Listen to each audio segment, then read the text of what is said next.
Hey guys, Rachele here with Amethyst Ascension. If you are new here, welcome. And if you are returning, thank you so much for joining me again.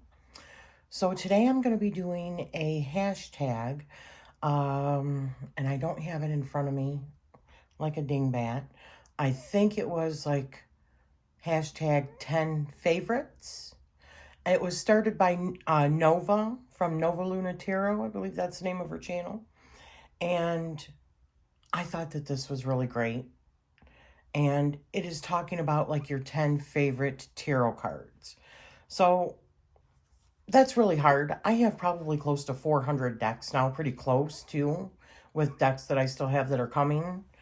And so I just chose a few decks that I love and then went through those. So I've got like 4 different decks. However, the majority are from one particular deck. And I'm just going to start. My first one is the Hierophant from the Everyday Witch Tarot.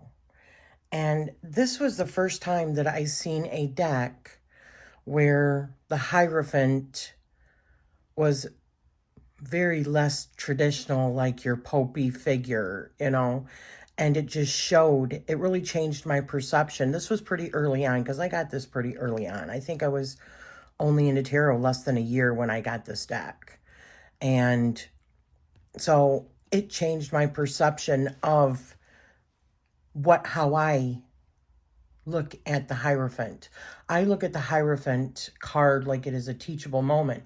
Either you are the teacher or you are the student. It is for you to figure out in that situation, pertaining to the cards around it, and what role you play. Are you the mentor or are you the student that needs mentoring? And this one, with it being a yoga teacher, just really like cemented a different concept for me, a different perspective of that traditional. It doesn't have to be just about religion. It can be about, and I mean, that is kind of a religion too, but it's not also at the same time. So it's this one. This early on, it really affected the way that I looked at the Hierophant. And it's the way that I look at the Hierophant now, still to this day. And so the next card, this is from the Light Seers. And this is the Eight of Pentacles. It was really easy for me to remember what the Eight of Pentacles meant when you see a woman that is a witch or a new age, whatever, practitioner, and she's got all the different moon cycles there, and she's got all of these herbs and books and candles. She is really working on her skills, right? It really made me see this card not just as like somebody that is a craftsman or your job and increasing your skills in that way, but it can be about the passions that you have in your life and, working towards building that skill. And it doesn't necessarily mean it has to be about a career, or it can be, but it doesn't have to be. So that card. The next one is also Light Seers. This is going to be Light Seer heavy because it was a pivotal deck for me. And the star harnessing wasn't just about hope. It is about hope, but this one was the first one to me that really felt like actually maybe even harnessing or being connected to like a starseed lineage, because she is lassoing that. Is she lassoing that star? Quite possibly. Or is that her connection to her starseed family, her origins, past life stuff? Is that the tie? So it really made me look at the star different. And after reading through the Law of One material and getting to the tarot, actually, they only said, the Ra group said that the only card that was not correct in the major arcana with the archetypes that they had tried portraying was the star card. That they did not have the archetype correct for the star card. And that's why it really made me think back then, because that's when I was really reading that material. is about starseed origins. Not just about hope, but actually like unlocking like your DNA, like activating like certain things from your starseed lineage, your origins. And I believe that's everybody. I don't believe that there's just a few people that are starseeds, blah, blah, blah, blah. I think everybody is. Okay. That's just my opinion. So another one was the Ace of Wands. I mean, does that not speak of inspiration? Where it starts, it's like that fire, that something just like dawns on you. It's that aha moment, right? Or it's like the right before the aha moment. It's like that spark of insight or that spark of creativity, or it's like that the source of magic that just sparks in you. It's like being that channel, you know? So that card really made me think of that. Channeling creativity. You know, I believe that we are extremely productive, truly extremely productive, and it flows through us when we are truly channeling that inspiration. I have heard people say that it would just flood in so fast when they were truly channeling that you would have to try to turn it down because it was coming in so fast that you couldn't like help it. You know what I'm saying? And this makes me think of that. When I was doing my jewelry, when I was bead weaving and bead embroidering and making jewelry and big 20+ hour projects, it just came to me. I don't know how it came to me. It just did. It's like I would watch how other people would pre-plan stuff, and I just wouldn't do that. I would just look at my beads.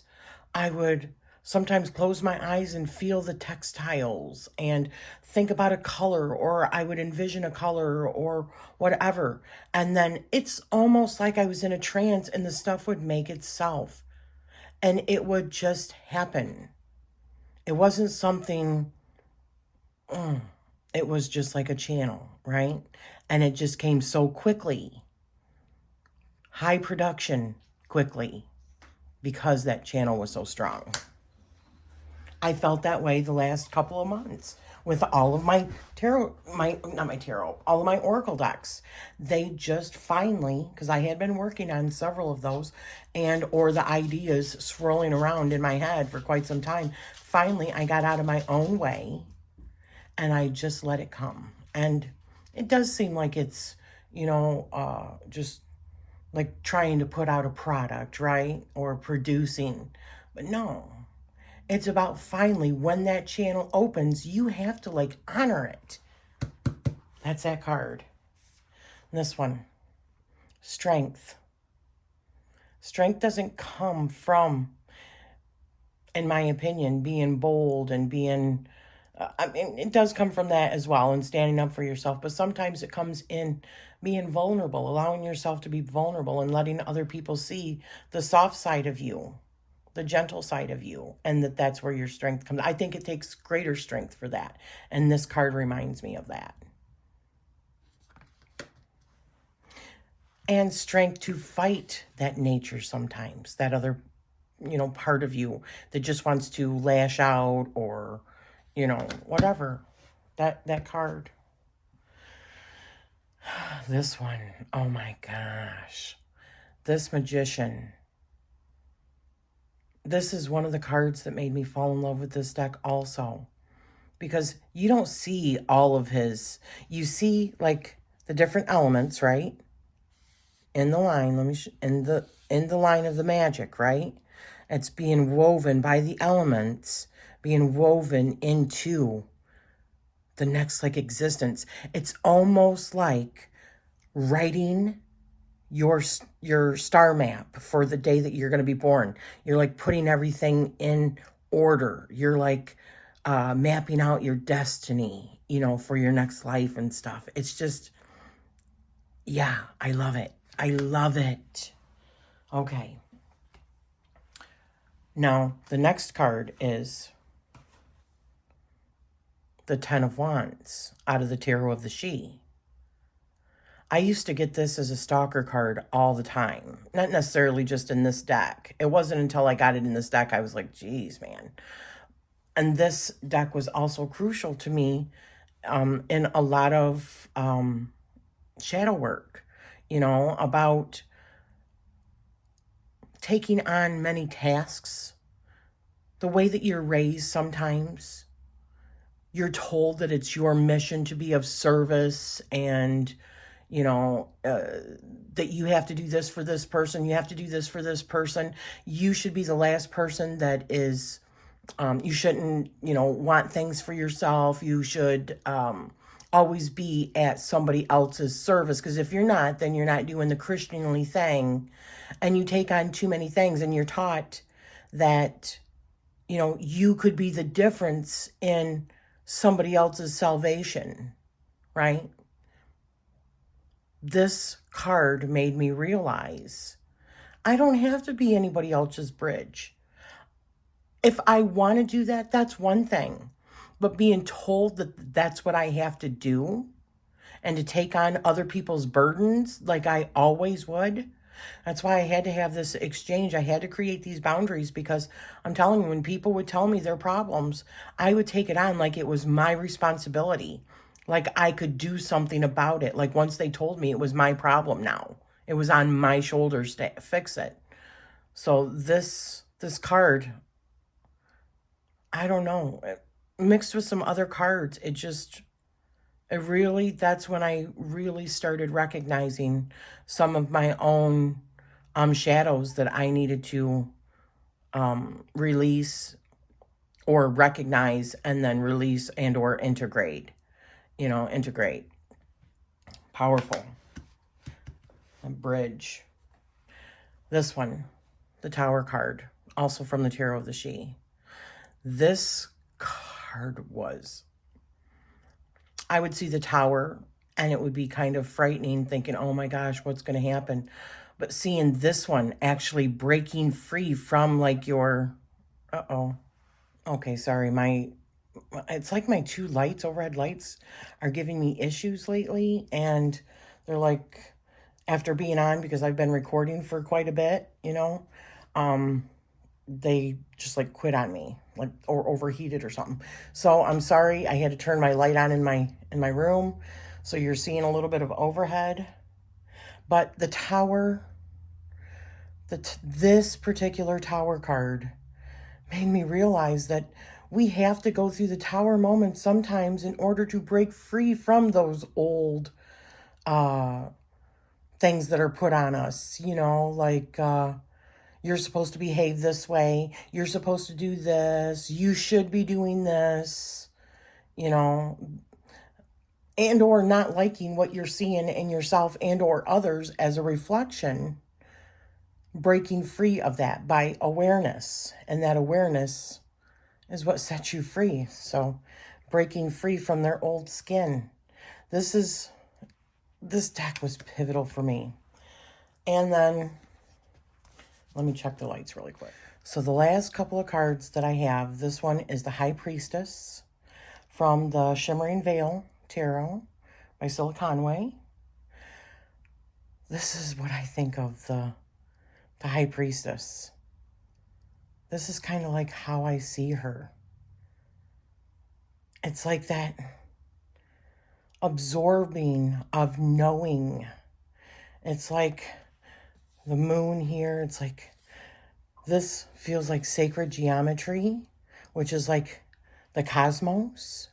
It's like she is being fed by the galactic wisdom, you know, and then it's that information that helps feed her next moves or the next archetype moves, you know.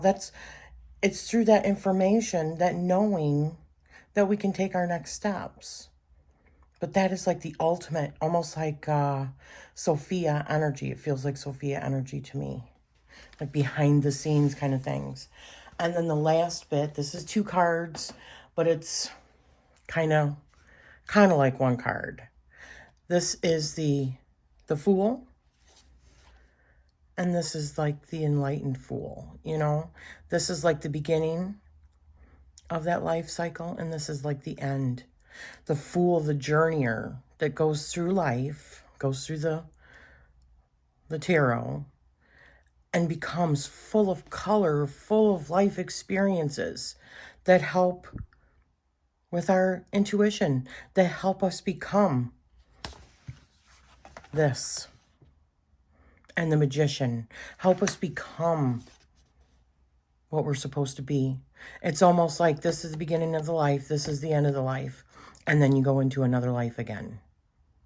Unless you evolve several times in a lifetime, which could be the case, you know, like upping your, you know, like the difference of 3D or 4D moving into 5D. You know, you had to reach a certain attainment in order to get to the next level. So, yeah, it's like leveling up in the game of life. So, those are my 10 little bonus here, my 10 cards from the various decks that I talked about. Thank you, Nova, for doing this really cool tag. Thank you for spending this time with me, and I am sending you love always.